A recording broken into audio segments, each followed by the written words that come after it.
तो चैप्टर के स्टार्ट में हम देखते हैं कि यू चीफ से बातें कर रहा था, जहाँ पर चीफ अभी भी अपने स्नेक फॉर्म में थे, जहाँ पर वो अपना फेस ऊपर किए काफ़ी गौर से यू की बातें सुन रहे थे, जिसे देखकर यू भी ये समझ आता है कि अगर ये मेरी बातों पर रिस्पॉन्स कर रहे हैं तो ज़रूर ही इन्हें मेरी बातें समझ आ रही होंगी। उसे चीफ थोड़े वीक लग रहे थे, जिस पर वो वरिड होते हुए पूछने लगता है कि चीफ क्या आप ठीक हैं। इस पर वो उसे आंसर तो नहीं करते, लेकिन काफ़ी क्यूटली आगे बढ़कर उसके गोद में बैठ चुके थे, जिनके अचानक से ऐसा करने पर यू की हार्ट बीट तो बिल्कुल ही तेज हो गई थी। वो जल्दी से अपने फेस पर हाथ रख लेता है कि चीफ प्लीज मुझे ऐसा सोचने पर मजबूर मत करो कि अच्छा ही हुआ आपकी मेमोरी चली गई, और साथ ही खुद को संभालते हुए सही करके उनसे पूछने लगता है, चीफ क्या आप स्नेक फॉर्म में मुझसे बात नहीं कर सकते। फिर चीफ ने तो हम अपना सर हिला दिया था और साथ ही उसके हाथ पर अपना सर रखकर क्यूटली रब करने लगते हैं।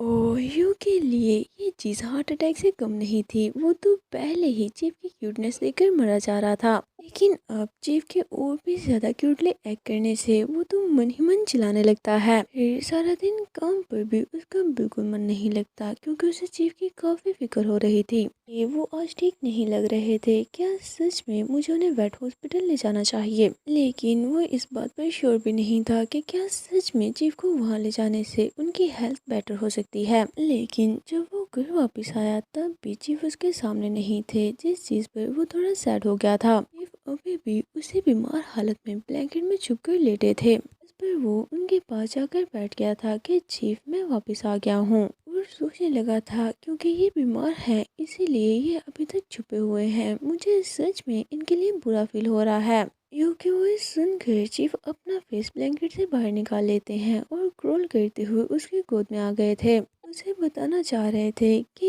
यू मैं बीमार हूँ, मुझे काफ़ी हर्ट फील हो रहा है, प्लीज़ मुझे टच करो और मुझे हग भी करो। ये सब सोचते हुए वो तो फौरन ही अपनी ह्यूमन फॉर्म में आकर यू को पकड़ लेते हैं और बिल्कुल सामने आकर बोलते हैं कि यू मैं बीमार हूँ। इस पर यू तो काफ़ी गौर से उनकी तरफ देखते हुए पूछता है कि चीफ क्या आप बीमार हो? प्लीज़ आप यहीं पर रुकिए, मैं अभी आपके लिए मेडिसिन लेकर आता हूँ। इससे पहले कि वो मेडिसिन लेने जाता, चीफ तो जल्दी से उसे हक कर लेते हैं कि मत जाओ, मुझे हक करो। इस पर यू भी अपना हाथ आगे बढ़ाते हुए उन्हें हक कर लेता है कि क्या इस तरह से।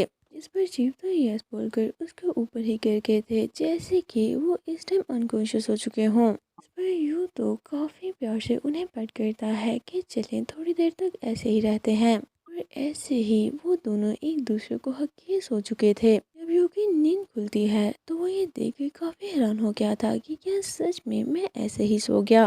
फिर वो चीफ को चेक करता है, जिन्हें कि अभी भी फीवर था, और दोबारा से उन्हें हक कर लेता है कि क्या आप श्योर हैं आपको बस यही चाहिए। इतने में वो नोटिस करता है कि चीफ की नेक पर तो बिल्कुल स्नेक की तरह के स्केल्स नजर आ रहे हैं, जिस पर वो फौरन ही क्यूरियोसिटी की वजह से बाकी जगहों पर भी चेक करने लगा था। चीफ की बैक पर भी वही स्केल थे, जिसकी वजह से उनकी बॉडी शाइन कर रही थी। ये चीज़ उसे काफ़ी अमेजिंग लगती है, और वो अनकॉन्शियसली चीफ की बैक पर रब करने लगा था, जिस टच की वजह से वो तो अपने कॉन्शियस में वापस आ जाते हैं।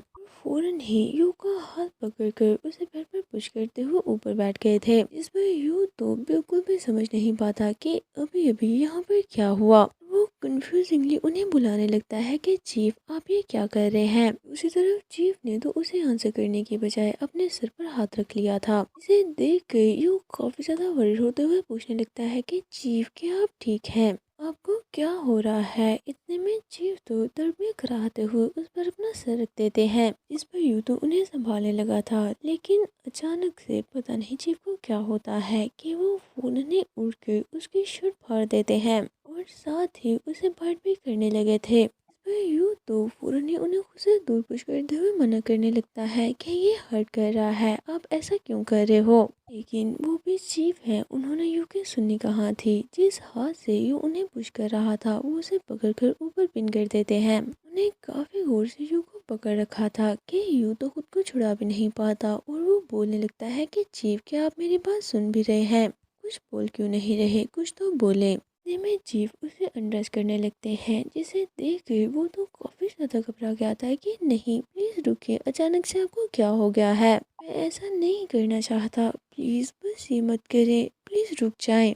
इस पर चीफ उसका फेस पकड़कर अपने सामने करते हुए बोलते हैं, यू चिवुल, मुझे खुद से दूर पुश मत करो।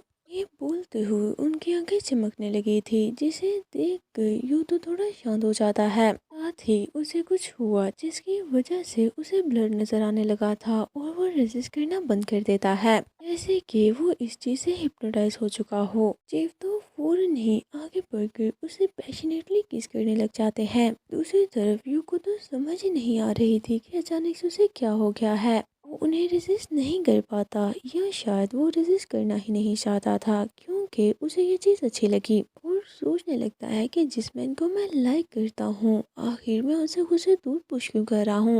मुझे ये अच्छा लग रहा है, मुझे ये काफ़ी अच्छा लग रहा है, इतना अच्छा कि मैं डरने लगा हूँ ही इसकी वजह से मैं मर ही ना जाऊँ। उसकी बॉडी खुद ब खुद ही मूव करने लगी थी और वो लड़खड़ाती वॉइस में चीफ से बोलता है, चीफ प्लीज, मैं वो सब कुछ करना चाहता हूँ। ये बोलना ही था कि चीफ फौरन से ही अपना कंट्रोल लूज करते हुए वो करना स्टार्ट कर देते हैं। ये उन दोनों का फर्स्ट टाइम था। चीफ इतना ज्यादा रफ हो चुके थे कि थोड़ी ही देर में यू पास आउट हो जाता है, जिस पर चीफ फौरन उसे बुलाने लग गए थे कि यू चिवुल, उठ जाओ, तुम्हें क्या हुआ है।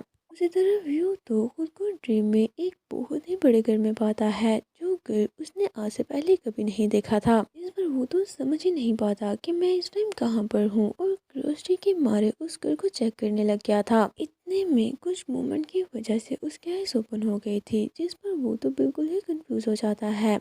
अभी भी उसके ऊपर ही थे, जिन्होंने काफी जोर से उसे हक कर रखा था। इस पर वो तो फौरन उनके बाजू पर टैप करते हुए खुद को छोड़ने का बोलने लगा था कि चीफ, आप मुझे हर्ट कर रहे हो, मैं सांस नहीं ले पा रहा। इतने में वो नोटिस करता है कि सिर्फ चीफ ने उसे हक ही नहीं किया था, बल्कि अभी भी उसके साथ वही सब कुछ कर रहे थे। इस पर वो बेचारा तो पेन के मारे कराने लगा था। इसे देख के चीफ पूछते हैं कि यूचिबल, क्या ये हर्ट कर रहा है। यूं बोलता है, नहीं, बस ये कुछ ज्यादा ही हो गया है। उन्हें उठने का बोलता है, लेकिन चीफ तो उसे दोबारा से हक कर लेते हैं, क्योंकि वो ऐसे ही रहना चाहते थे। उन्हें काफी अच्छा फील हो रहा था। दूसरी तरफ यू तो पूरी तरह से एग्जॉस्ट हो चुका था कि पता नहीं ये कब से ऐसा कर रहे हैं, जिसकी वजह से मेरी ऐसी हालत हो गई। टाइम चेक करके उसे पता चलता है कि अब तो सुबह हो चुकी है, जिस पर वो जल्दी से उन्हें पुश करने लगा था कि मुझे काम पर जाना है।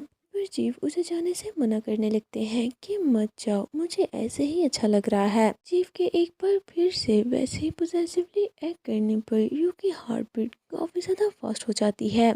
इस चीज को सेंस करते हुए चीफ उससे पूछते हैं, यू चिबोल, मेरी वॉइस क्या तुम्हें ये अच्छी लगती है। जिस पर यू भी हाँ बोल देता है कि मुझे ये अच्छी लगती है। इसे सुनकर चीफ तो दोबारा से एक्साइटेड हो जाते हैं। यू चिबोल उन्हें रुकने का बोलते हुए अपने कांपते हाथों से मोबाइल पकड़ने का ट्राई करता है, लेकिन चीफ ने उसके हाथ पकड़ लिए थे और ऐसा करने नहीं देते। उसने ऑफिस मैसेज करके हाफ डे लीव ले ली थी कि मैं ठीक नहीं हूँ। इस पर चीफ जो बोलते हैं कि अगर सच में तुम बीमार हो तो तुम डे ऑफ भी ले सकते हो, लेकिन यूँ तो उन्हें मना कर देता है कि मैं ठीक हूँ, मैं काम पर आ जाऊंगा। शायद ये डिसीजन ठीक नहीं था, क्योंकि ऑफिस में तो नींद की वजह से उसकी आइज बंद हो रही थी और वो काम पर फोकस भी नहीं कर पाता। फिर हम चीफ यू को देखते हैं, जो कि टेरेस पर स्मोक करते हुए उसी एम्प्लॉय से बातें कर रहे थे, जो कि यू से हेट करता है। वो बोलते हैं, हाँ, मैंने उसे कहा था कि अगर तुम ठीक फील नहीं कर रहे तो तुम डे ऑफ भी ले सकते हो, लेकिन उसने मेरी बात ही नहीं सुनी। मैं समझ पा रहा हूँ कि इस एज में वो असिस्टेंट मैनेजर कैसे बन गया। इस पर वो एम्प्लॉय बोलता है, ओह, शायद ऐसा भी हो सकता है कि उस पर कोई डेप्ट हो, जिसकी वजह से वो इतना हार्ड वर्क करता है। जिस पर चीफ यू तो हंसने लगते हैं कि डेप्ट और वो मिस्टर यू पर, ये इमेजिन करके ही मैं अपनी हंसी रोक नहीं पा रहा। नहीं, ऐसा नहीं हो सकता, वो तो बस काफ़ी हार्ड वर्किंग पर्सन है। इस पर वो एम्प्लॉय जल्दी से बोलने लगता है, नहीं, आप उसके बारे में कुछ भी नहीं जानते। उस दिन तो उसने मुझे पूरी तरह से चुका दिया था। क्या आपको याद है, मैंने बताया था कि मिस्टर यू पिछले चीफ के साथ काफ़ी लड़ रहा है। फिर चीफ बोलते हैं, हाँ, मुझे याद है, क्योंकि मिस्टर यू सभी के साथ काफ़ी पोलाइट है। जिस पर वो बोलता है, नहीं, बात इससे कहीं ज़्यादा है। उन्हें देखकर मैं तो ये सोचने लग गया था कि कहीं वो गे तो नहीं। इस पर चीफ यू तो हंसने लगते हैं कि शायद वो अपने बॉस के साथ कुछ ज़्यादा ही लड़ रहा होगा। इस पर वो बोलता है, हाँ, आप ठीक कह रहे हैं, लेकिन अब मिस्टर मूंग नहीं रहे और इस चीज़ का तो मिस्टर यू पर कोई असर नहीं हुआ।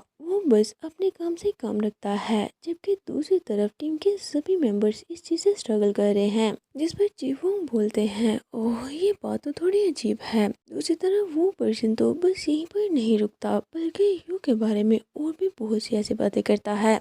यू को देखते हैं जो कि अपने सर पर हाथ रखकर सोच रहा था कि वो कौन सा घर था जो मैंने अपने ड्रीम में देखा। मुझे पक्का पता है कि आज से पहले मैंने कभी भी उस जगह को नहीं देखा, लेकिन वो हाउस तो मेरी मेमोरीज में ऐसे है जैसे कि मैं अभी वहाँ पर जा सकता हूँ। ये सेंस कर सकता हूँ कि वो घर हमारे ऑफिस के आसपास ही है। लेकिन चीफ के रिएक्शन की वजह से मुझे फिक्र भी हो रही है। इसी वजह से मुझे नहीं लगता कि अभी मुझे वहाँ पर जाना चाहिए। वही रिएक्शन जहाँ पर चीफ उसे काम पर आने से मना कर रहे थे। जब पहले उन्होंने ऐसा किया तब काम पर आते हुए उसका एक्सीडेंट हो गया था। इसी वजह से अब वो थोड़ा सा डर रहा है। सुबह की मेमोरी याद करता है जहाँ पर अचानक से ही वो कुछ देखकर काफी ज्यादा चौंक गया था। यहाँ चीफ की बॉडी का वो पार्ट एक नहीं बल्कि दो थे। शायद स्नेक्स में ऐसा होता है। ये फर्स्ट टाइम था जब उसने कोई ऐसी चीज देखी हो। इस पर चीफ तो काफी ज्यादा एम्बेरस हो गए थे और फौरन ही उसके आइज पर हाथ रखकर कवर कर देते हैं। लेकिन जब यूँ दोबारा से देखने का ट्राई करता है तो वो जल्दी से स्नेक फॉर्म में चेंज हो गए, फौरन ही बेड के नीचे छुप गए थे, जिसे देखकर वो थोड़ा चौंक गया था और फिर वो बेड से उतरने का ट्राई करता है, लेकिन पेन की वजह से वो ऐसा नहीं कर पाता।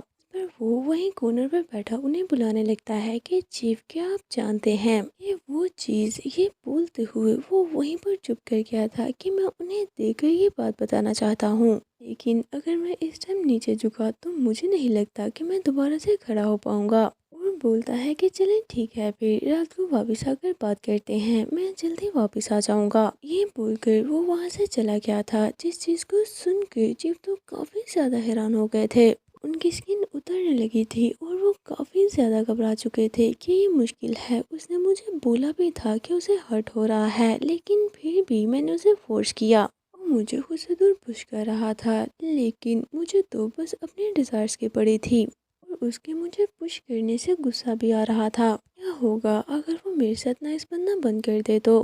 क्या होगा अगर उसने इतनी प्यारी और वार्म नज़रों से मुझे देखना बंद कर दिया? ये सब सोचते हुए चीफ तो बिल्कुल ही सदमे में चले गए थे और साथ ही टाइट होने की वजह से उनकी आँखें बंद होने लगती हैं। यहाँ पर वो सो जाते हैं। फिर कुछ वॉइस सुनकर अचानक ही चौंकते हुए उनकी आइज ओपन हुई थी। हम देखते हैं उनके सामने तो यू था जो कि बेड के नीचे झुककर बड़ी सी स्माइल करते हुए उनसे पूछता है कि चीफ क्या आपको बेटर फील हो रहा है? सारा दिन मुझे आपकी काफी फिक्र हो रही थी। इतने में चीफ की स्किन को देखकर वो थोड़ा चौंक गया था कि ओह आपकी स्किन तो मोल्ट हुई है, क्या मैं इसे देख सकता हूँ? इस पर चीफ तो फौरन ही स्किन को मुंह में दबाए उसके सामने लाकर रख देते हैं। ये देखकर यू की आंखें तो चमकने लगी थी। वो उसे पकड़कर एक्साइटिंगली रब करते हुए बोलता है, वाह जितना मैंने सोचा था ये उससे कहीं ज्यादा सॉफ्ट है।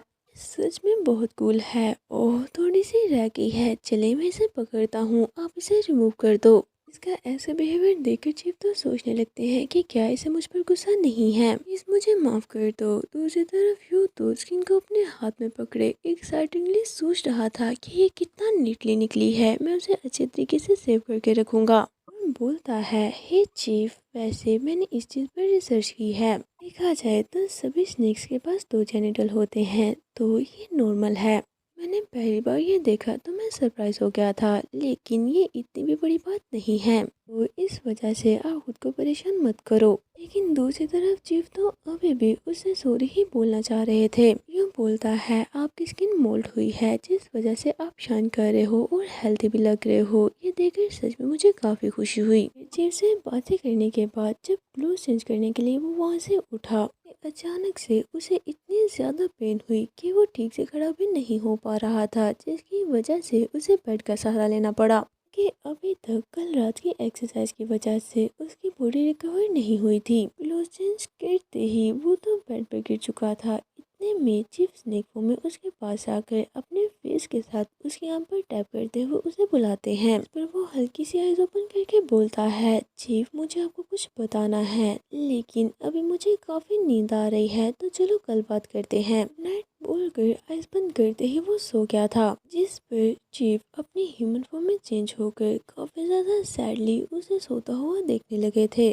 ये उसके साथ लेट कर काफ़ी प्यार से उसे पकड़ते हुए किस करते हैं। किस करने के बाद वो दोबारा से अपनी स्नेक फॉर्म में चेंज होकर वहाँ से चले गए थे। आज उनके साथ कुछ तो अजीब हो रहा था जिसकी वजह से वो यू के साथ नहीं सोए। यूँ तो सच में उन्हें लाइक करता है। इतना सब कुछ होने के बाद अभी भी वो हैप्पी है। तो आपको क्या लगता है जब जीव की मेमोरीज वापस आएंगी तब भी वो ऐसे ही सेम रह पाएंगे? जल्दी से यस और नो में अपना आंसर ज़रूर बताएं। अगर आप चाहते हैं कि मैं स्टोरी को कंटिन्यू रखूं तो प्लीज़ ज़्यादा से ज़्यादा सपोर्ट करें। इसके लिए आप इस वीडियो को लाइक करके नेक्स्ट पार्ट के लिए कमेंट कर सकते हैं। चलो देखते हैं कौन कौन इस स्टोरी को सच में देखना चाहता है। आज के लिए इतना काफ़ी है। नेक्स्ट वीडियो तक अपना ज़्यादा से ज़्यादा ख्याल रखें और मेरे चैनल के साथ जुड़े भी रहें। तो until next video, take care of yourself and bye bye.